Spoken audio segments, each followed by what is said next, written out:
I saw one of the most goddamn scariest things I've ever seen. It was a pool of blood on the floor by an ATM. Instantly, I knew something bad had gone down, but before I could do anything, thunder echoed high in the skyscrapers above me. The rain dissolved the blood. As I watched whatever happened vanish quickly, the water cleaned away whatever crime had been committed. I sat down under a tree nearby, staring at the ground, wondering if I should still find a cop, when something caught my eye. At first, I thought it was a piece of paper sticking out of the ATM, but then I realized it was probably something else. Money. As I adjusted my eyes, I noticed someone else had seen it too. A race for the money between me and a homeless bag lady wasn't gonna happen. She needed it way more than me, so I sat back down and watched her slowly shuffle forward towards it. As I looked closer, it appeared like a $100 bill. Hopefully she'd spend it on something good. As she approached and reached out for the bill, a window inside the machine suddenly opened. Hands grabbed her, pulling her forward, dragging her in and kicking and screaming. Blood sprayed out onto the sidewalk. I stood up, but before I could do anything, her feet disappeared in and the flap closed. I stood there in complete disbelief, stunned. Seriously, this was the craziest shit I'd ever seen. There was blood on the sidewalk again, and again the rain filtered it down into nothingness. I tried to figure out what the hell I had just seen. Was the machine alive?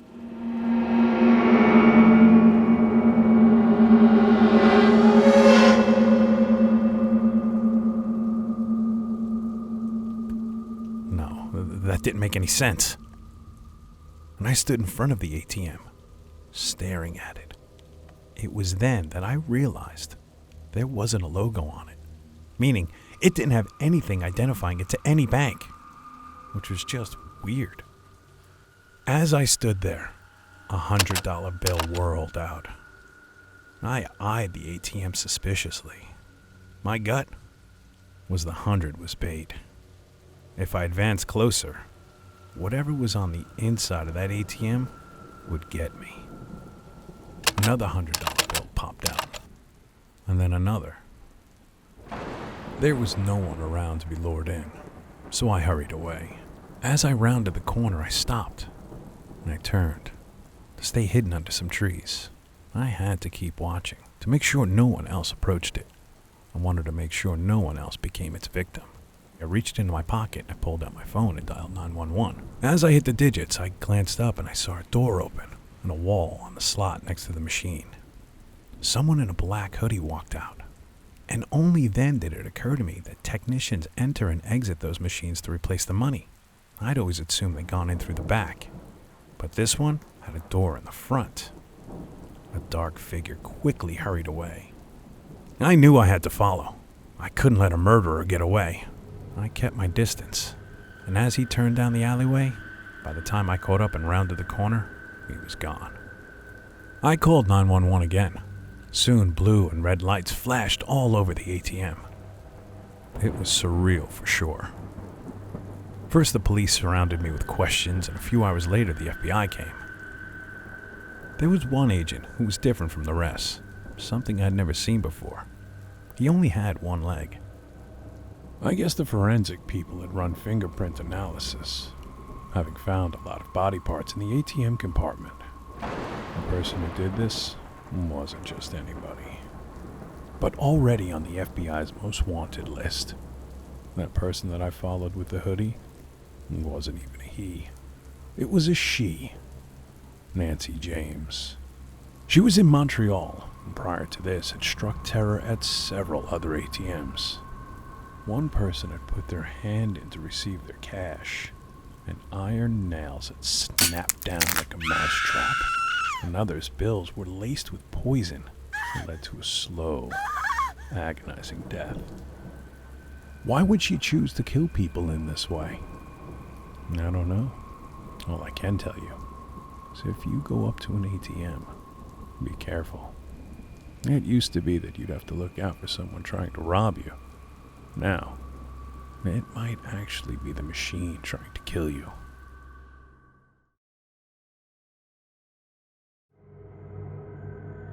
This is a true story. I couldn't tell anyone until now. When I was walking home from school, I came across some coats hanging on a fence. Now, it had been raining real bad all night and all day, and they looked like they had been there for a while. One was red and puffy. It looked like it would keep you warm. The other was gray and dreary, more like a sweatshirt. They had a sadness about them, like they were abandoned.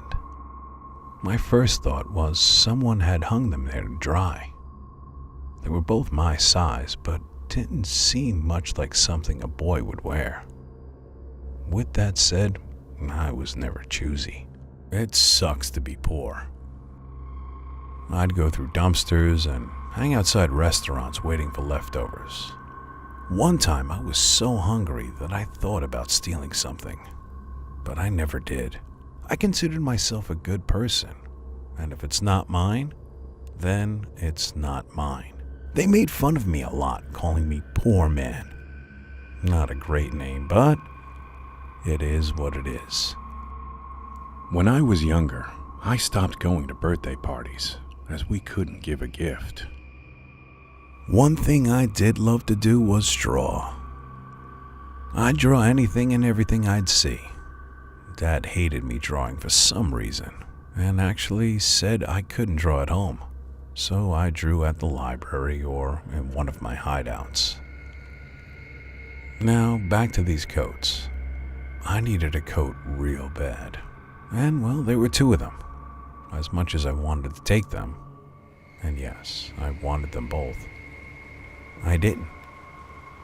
It's not that anyone needed them more than me. They didn't.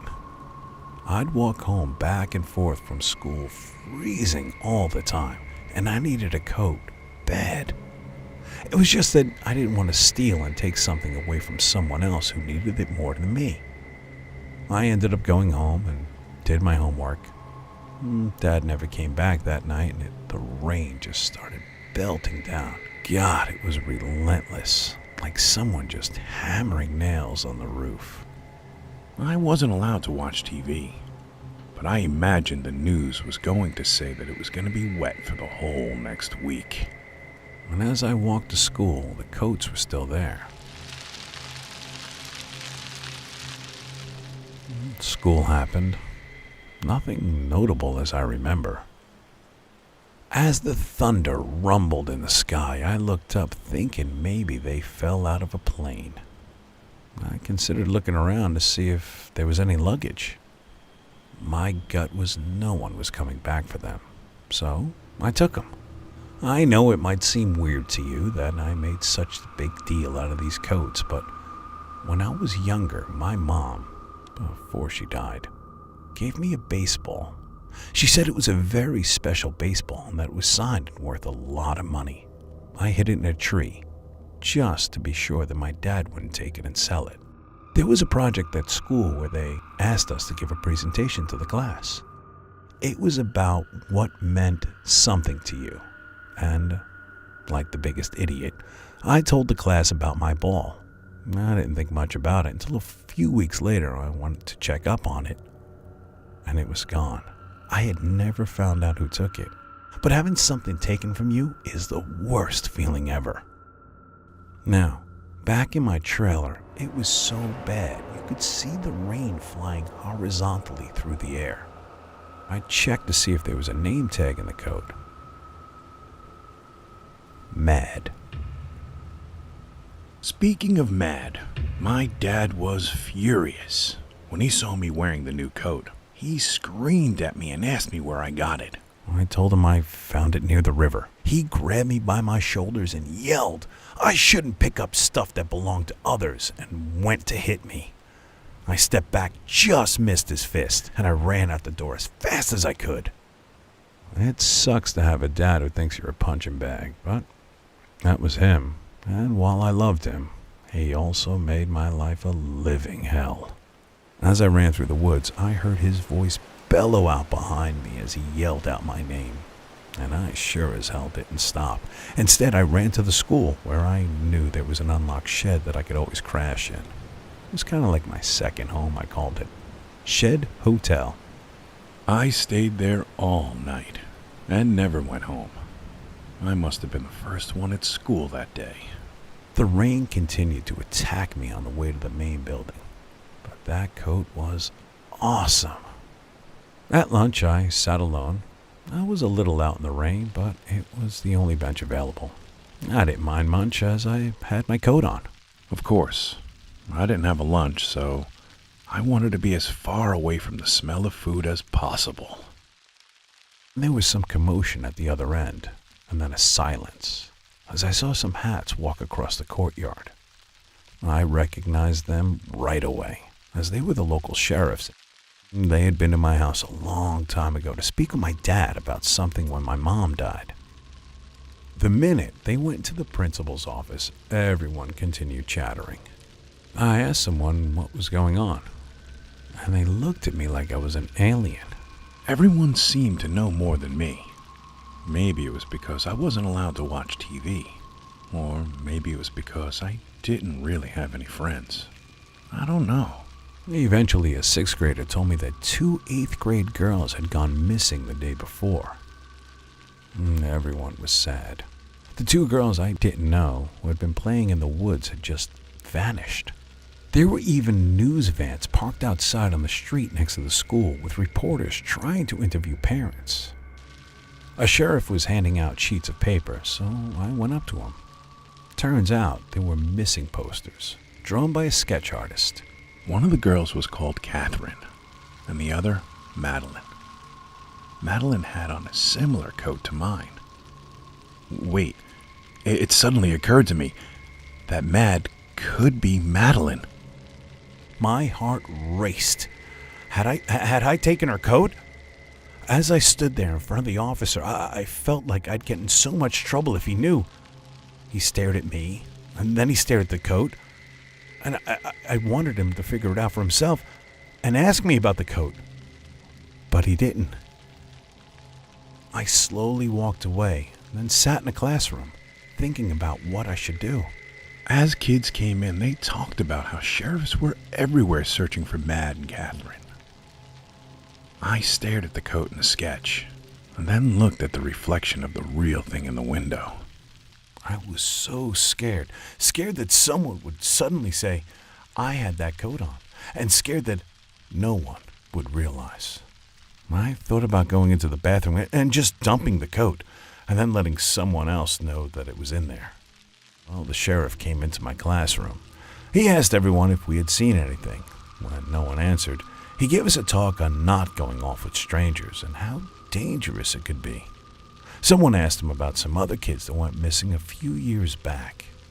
Now, I didn't know about them, but the sheriff said it was true. Mad and Catherine weren't the first kids to go missing in our town. When the sheriff left, I felt so bad. Tears welled up on my face, and I pushed them out of the way. I felt eyes all on me as kids looked my way. I got up and I ran out, not because of them, but because I had to do what was right. I mean, those girls might be on their last breaths, and if I didn't help, they might be lost from the world forever. The sheriff was in the hallway and turned to me as I ran out the door. As I approached, he calmly and warmly assured me, "Don't be afraid. We'll catch whoever did this." I shook my head, showing him my coat, telling him that it was Mad's. I thought he was going to be angry and hit me, just like my dad. But he wasn't. He was thankful, and he asked me to follow him, and we went into the principal's office. I sat there alone for about 10 minutes before he came in and gave me his sheriff's jacket. It was several sizes too big, but really warm. He said it was mine for helping him out, and he asked me if I'd show him exactly where I found the coats. I said, of course I'd help them, and led them to the fence. As we arrived, we were met by another detective who was also a police sketch artist. When we were there, he asked me where the other coat was.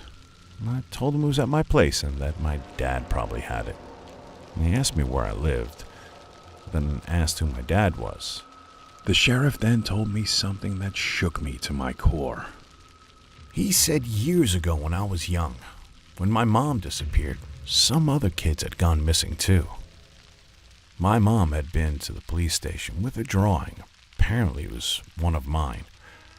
It was of a man with two girls, both in raincoats with flower patterns. It made my dad a suspect in their disappearance, but they could never get enough evidence. That's when my mom disappeared.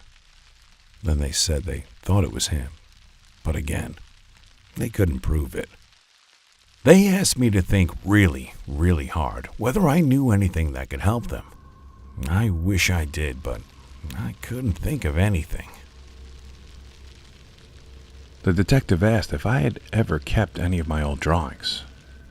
I'd had them under my mattress. Now, I had secretly kept everything there that I'd ever drawn from a very, very young age. Ever since I lost my mom, and, well, I didn't want to lose anything else. We all went to my trailer together. Dad wasn't home.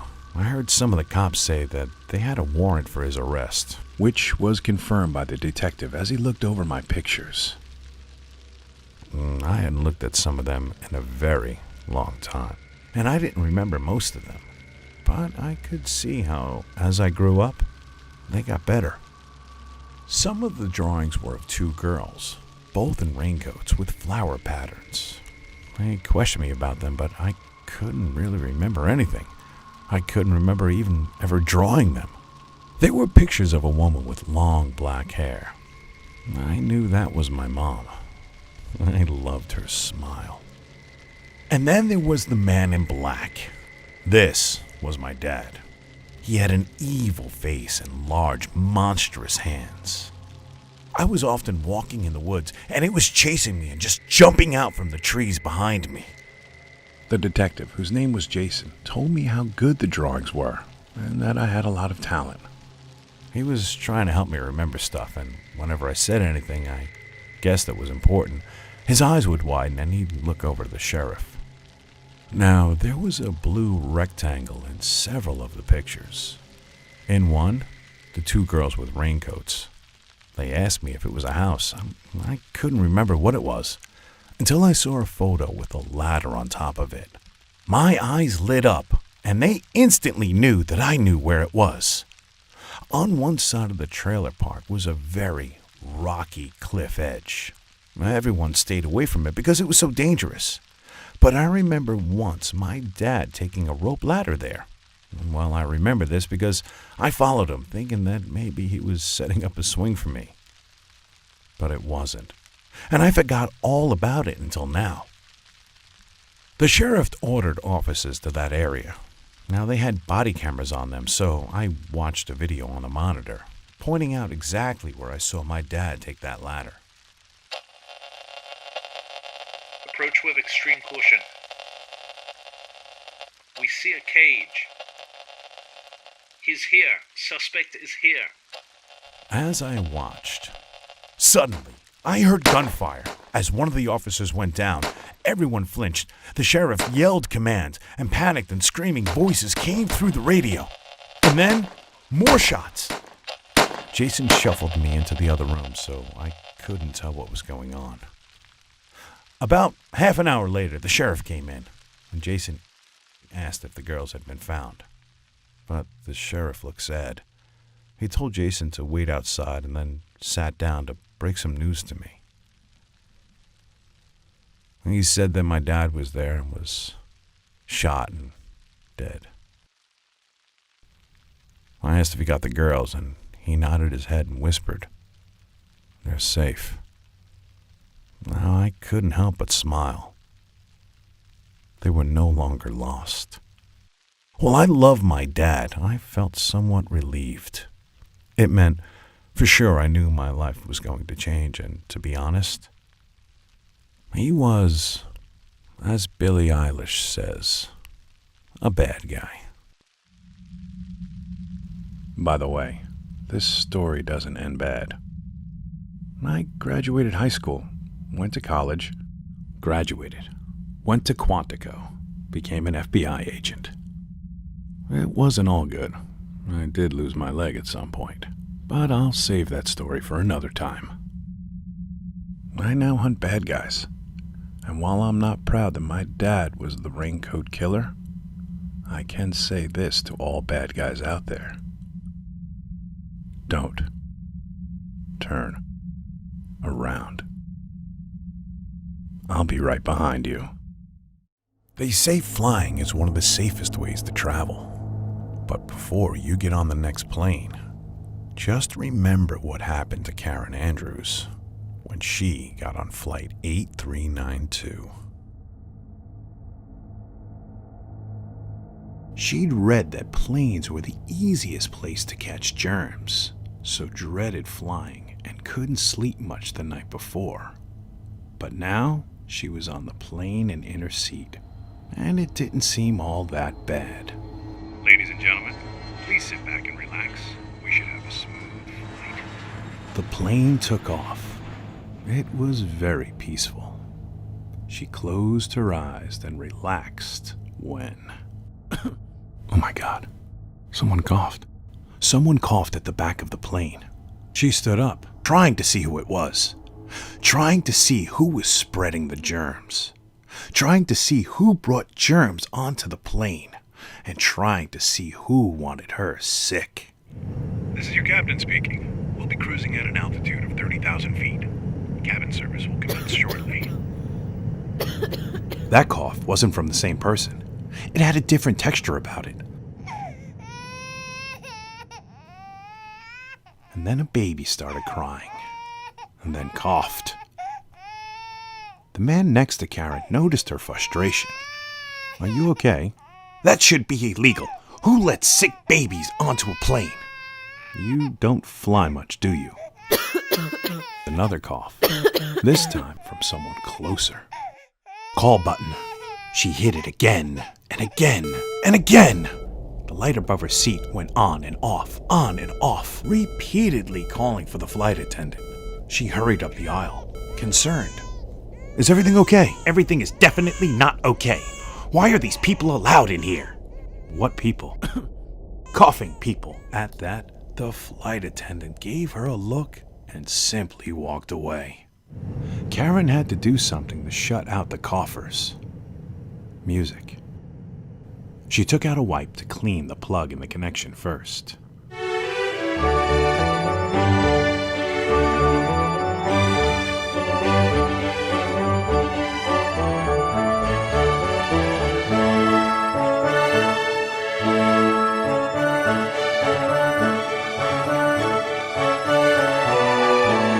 But after about 10 seconds, she noticed the woman by the window seat, coughing. As she took off her headphones to say something, an avalanche of sound overwhelmed her.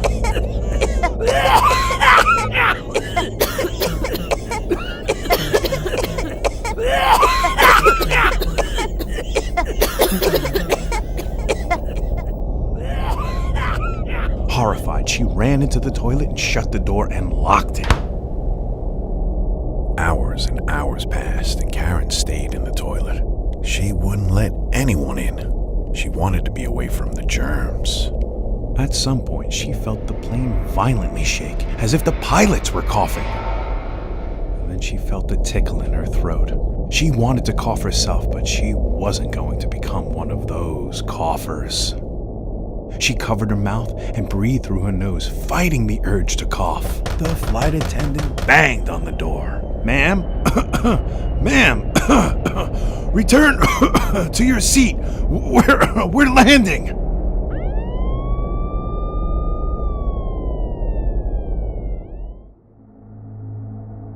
When the plane landed, the CDC, the Center for Disease Control, immediately boarded the plane. They quarantined it by sealing up all the crevices and all the cracks with special tape so the Asiran virus couldn't get out. By some miracle, all of the passengers survived, as they were able to cough out the pathogen that traveled through the air. all except Karen, who was found dead in the toilet of Flight 8392. Just remember this story the next time you're on a plane, or in fact, anywhere, and you hear someone cough.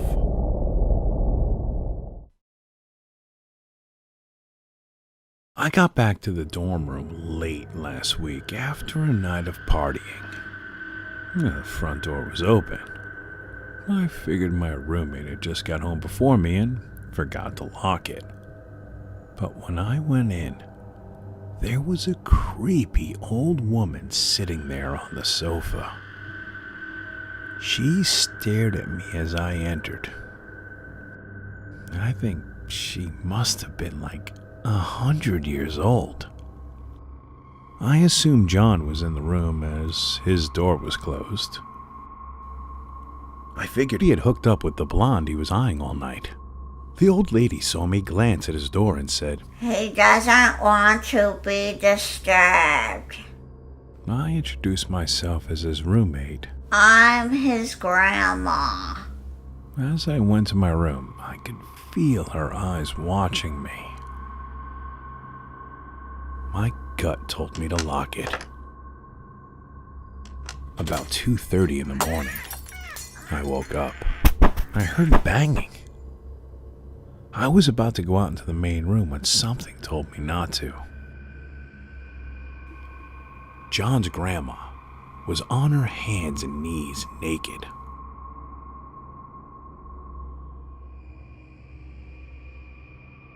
It was weird.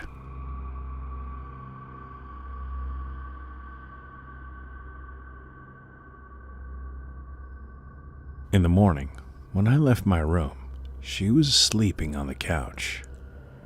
I saw John and, well, we walked to class together. God, she's cute. I gotta ask her out. He asked me how long it had been since I'd seen my grandma. Well, I told him it had been a few months. I hadn't had the heart to tell him how creepy I felt that his grandma was. When I got back from class, I walked into my room, and she was on my bed. I wasn't sure what she was doing there. It was then she slid a knife slowly under the blanket beside her head. She looked at me and smiled, and it was a crazy smile. "I love you. I want you." I stepped back out of the room. She started banging on the door behind me, saying she loved me, over and over again. I raced to the library, didn't turn around. I was worried she'd be chasing me down the street without any clothes on. I got to the library, where I found John. I told him his grandma was going insane. He looked at me like I was the one who was crazy. You see, the creepy old woman in our room, that wasn't John's grandma. He thought it was my grandma. That's what she had told him when he had gotten home originally.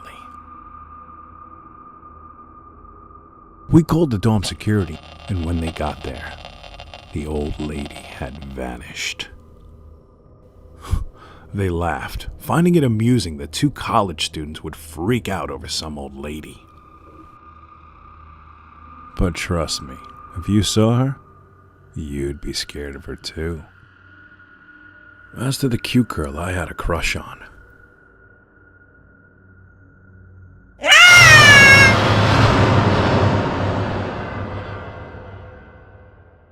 I never saw her again.